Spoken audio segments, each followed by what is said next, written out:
How to optimize WordPress for the best SEO results. WordPress is a popular platform for building websites because it makes the process so easy. WordPress handles all the formatting and layout of your site so you can focus on the content. But the default setup isn't very well optimized for the search engines. In this article, we're going to discuss some ways to improve the SEO on your WordPress-based sites. Privacy settings. The first thing you should do is check the privacy settings in the WordPress admin dashboard. You can choose whether or not to make the site visible to the search engines. If the wrong option is set, your site won't be indexed or ranked. The default setting is to make the site visible to the search engines, but it's still a good idea to double check. If this isn't set right, nothing else we're going to cover will matter. Permalinks. The next change you should make is to the permalink structure. By default, WordPress uses a pretty unfriendly URL structure. Your posts and pages will show up as something like www.mydomain.com/?id equals and then some number. There's no keywords included in the URL, and there's some debate about how effective the search engines are at even indexing sites with these type of URLs.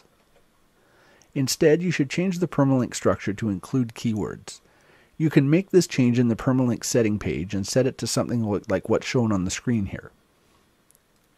This will use the title of your post as the URL for the page.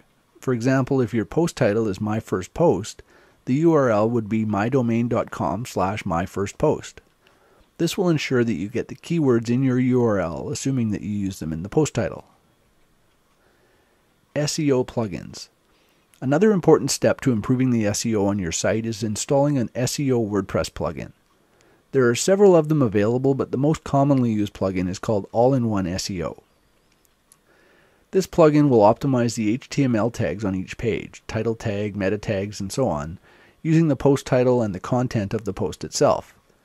You can override these settings manually if you want to really optimize each page, but even the default settings are a huge improvement over the default setup for WordPress. And take note, some premium themes, such as Thesis, have SEO features built into them. If you're using one of these themes, there's no need to install a plugin. In fact, doing so can cause conflicts between the theme SEO and the plugin SEO, so you're better to leave it up to the theme in this case.